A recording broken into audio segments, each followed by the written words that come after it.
Hey guys, welcome back to Livin' La Vida Tola. If you're new here, welcome. And if you're returning, welcome back. Hope you're ready for our first vlog of 2025. Because we're going to Greece. So we took a trip to Greece over the holidays and we flew Scandinavian Airlines for the first time. Randomly got upgraded to business class and got lounge access. Shout out to God. 7.5 hour long flight, layover in Denmark, but worth it though. That airport was nice. The second leg was much quicker. We landed around 1 p.m. in just under 3 hours in Athens at the Eleftherios Venizelos International Airport. Kalos irti στην Ελλάδα, or welcome to Greece. After checking into our hotel, we were pretty tired from our trip, so we didn't do too much besides shower and rest. Then we headed to dinner just blocks from our hotel at this place called Koutoukis Calypso. Pro tip, Greek cuisine is typically known for its freshness and simplicity, and most plates usually include lots of green veggies, spices, herbs, and of course, cheese. We had a dinner filled with all different types of traditional Greek dishes, and everything, yes, everything was delicious. Take a look at some of the dishes and you might see something familiar. Next, it was time for dessert. We tried loukoumades, also known as a Greek donut. It was a sugary dough drizzled with chocolate on top and served with the fruit on the side, which is usually bananas. It was so good. Side note, if you're African, then you'll understand why I made a joke, wondering how Puff Puff made it all the way to Greece. Everything was a 10 out of 10. Kalinichta. Day 2. So we stayed at the Marriott Hotel, which included a free buffet-style breakfast every morning. And let me tell you, breakfast did not disappoint, okay? The poino was on point. Poino is the Greek word for breakfast. After breakfast, we headed outside to grab an Uber and head straight to the city. Up next, Acropolis. Our first stop was Odeon of Herodes Atticus. This massive structure is a 3-story stage circular theater surrounded by many columns. It was named after Herodes Atticus, who built the first theater as a tribute to his wife. And here I am doing a jump shot picture because did you even go sightseeing if you don't take at least one jump shot picture? One and done. The venue was used for concerts, theatrical performances, and festivals, built 161 AD. Fun fact, the theater is able to seat up to 5,000 people. After the theater, I wandered off into a little path and found this cute little museum shop at Acropolis. Unfortunately, they were closed, so it was given window shop, but it was cute. Up next, climbing Areopagus Hill. Side note, please don't judge a girl's attire. It was cold and I was unprepared. If you come to Greece from the States during the wintertime expecting to escape the cold weather, you're playing yourself. Please be advised that is not the wave. Be prepared for 30 to 40 degree weather. Exhibit A, I was not prepared for either and had to makeshift the fits to keep warm. So be smart and do as I say, not as I do. Bundle up. Anyway, back to the climb. Despite the wind, the view of the top was so worth it. 10 out of 10 recommend. But if you're scared of heights, just don't look down on your way up.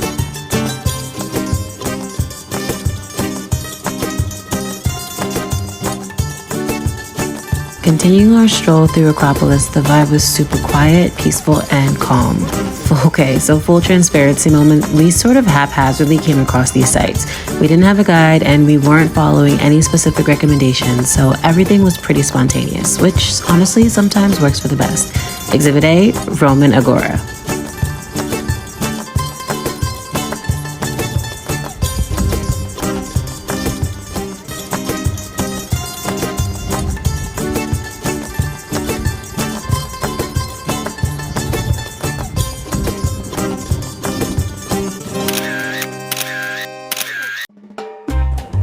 Just as dusk approached, more wandering around town brought us right into the charming streets of Monastiriki Square.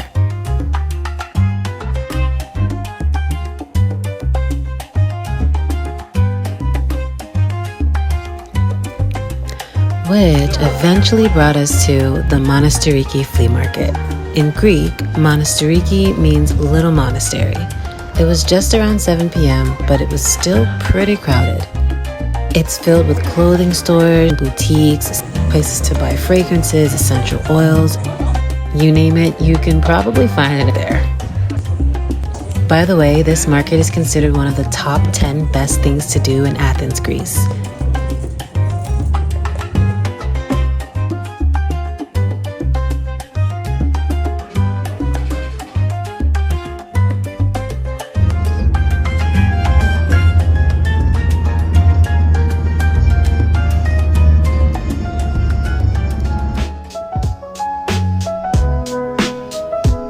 For dinner night number 2, we headed to a place called Rodia Restaurant, another convenient dining spot just blocks away from the hotel.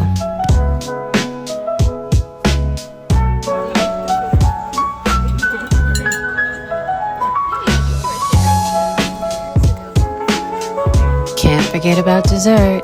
Greeks are big on yogurt, so this dessert was a yogurt base with cake and fruits. Don't really recall what it was, but the dessert was free, and we love a free dessert. Later that night, decided to check out the happy hour at the rooftop of the hotel. This was E&O Athens, ambiance was cute, and the drinks were pretty good too.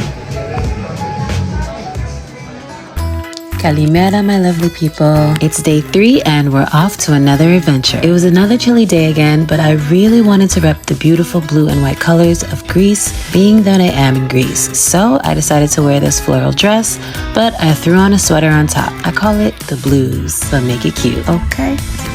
So we knew we wanted to at least visit one other island while in Greece. That morning, I booked us all tickets for the ferry and we hopped into an Uber to take us to the port. The ride was about 9 minutes from the hotel. Depending on which company you book with, online registration for your ticket usually closes about 2 hours before the ferry takes off for digital tickets. So you'll want to make sure you leave enough time to register online, or you can simply just pick up your ticket at the booth when you get to the port.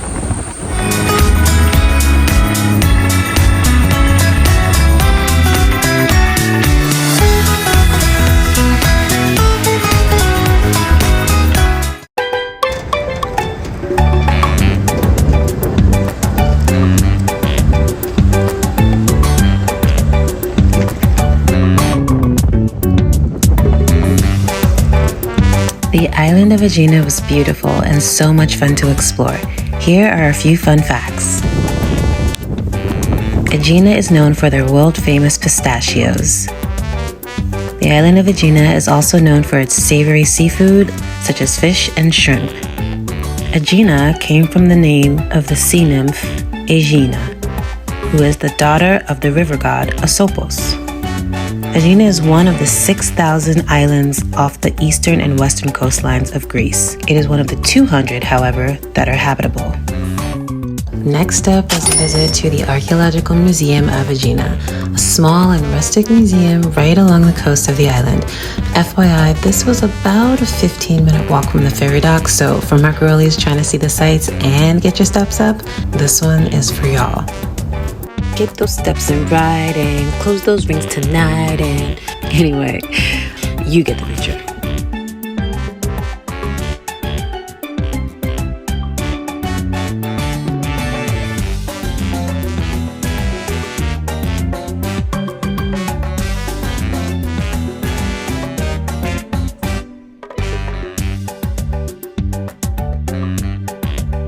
My favorite part of the museum was definitely the Temple of Apollo, which was situated right behind it.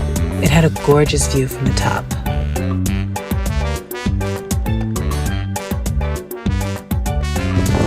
A lot of walking today, y'all. We grabbed a quick lunch by one of the many restaurants along the boardwalk before it was time to catch the ferry back to Athens. And I couldn't come all the way to Greece and not try baklava. Sitting down, getting to eat this savory treat was the best part of my day, hands down. We all know that the language of the sweet tooth is universal. So before leaving that morning, decided to book a show at the planetarium. It was sold out the day before, so I didn't want to waste any time making reservations for the next show. We rested at the hotel for a bit, then it was right back out to catch the show. Pro tip, all of the shows at the planetarium are completely in Greek, but they'll usually give you a pair of headphones dubbed in English so that you can follow along.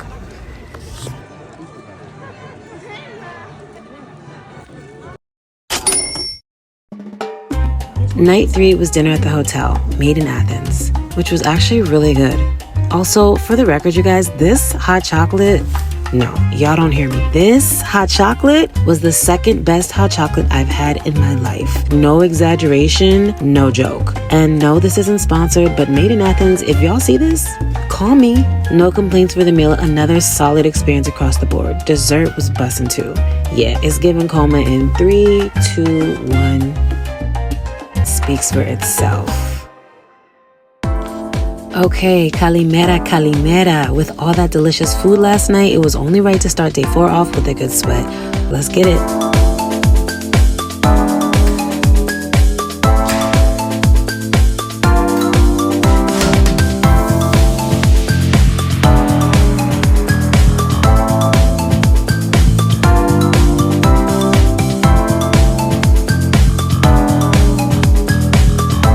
Please excuse my morning face, y'all. It was still early. Give your girl some grace.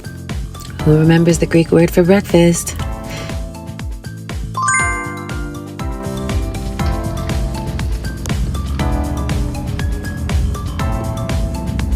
Our first stop was the Panathenaic Stadium, aka the stadium of the first modern Olympic Games. This historic attraction is made completely out of marble, hence its Greek name, Kalimarmaro, meaning beautiful marble. General admission to enter is $10, but children under 6 are free entry. Little pro tip, no, we did not pay 10 euros. We took our pictures at the front entrance and we dipped. Thank you. But to each his own, to each his own.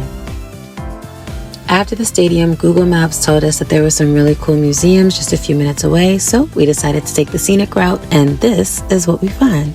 That's right, the changing of the guards was happening just as we were walking to our first museum. Once again, this was completely unplanned.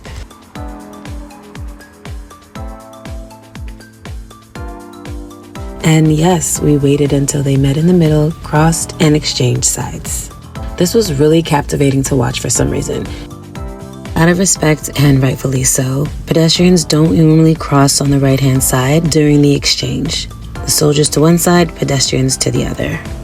Also, ever wonder why they walk like this? According to a few different sources, it's because they have to protect their blood circulation from standing in one place for so long. So instead of moving suddenly and rapidly, they move slowly and performatively. Definitely entertained. Okay, so the museums. We ended up only having time to see one, so we chose the Benaki Museum, and it was massive, 6 floors total of Greek and Asian art history. It also included a restaurant on the 2nd floor. This place deserved its own separate day just to explore. Pro tip, in Athens, some museums are free entry for the last hour before closing. And we love free, okay? And arrived just after 5 p.m. and had the last hour to roam the museum. Do be mindful though that some floors do require specific reservations for a certain part of the exhibit. So always best to check the website.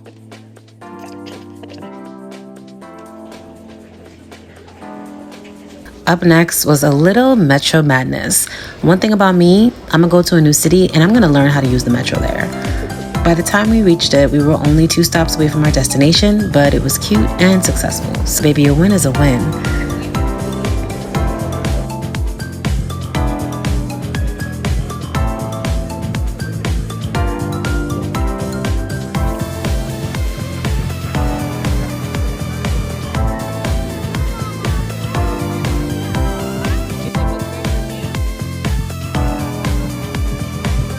I was absolutely living for these cute little areas that we kept finding filled with restaurants and boutiques and hotels.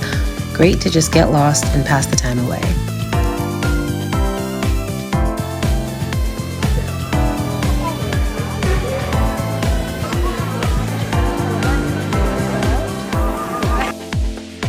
Up next was Restaurant Bandiera. We had heard only good things, so it was time to try it out for ourselves. The vibe was cute, it was super small, but it also had an upstairs part as well. The food was delicious. 20 out of 10 for this restaurant. Free dessert again, sponge cake and ice cream for everyone. The service was also really good. So if you go, do be sure to book a reservation ahead of time because it's such a popular spot and it is pretty small.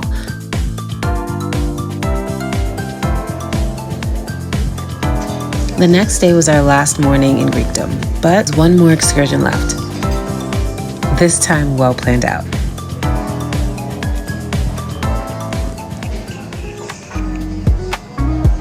Can you guess the next adventure? Drop your guesses in the comments below. You'll have to stay tuned to find out.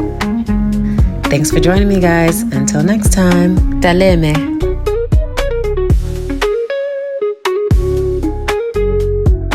Stay tuned for part 2.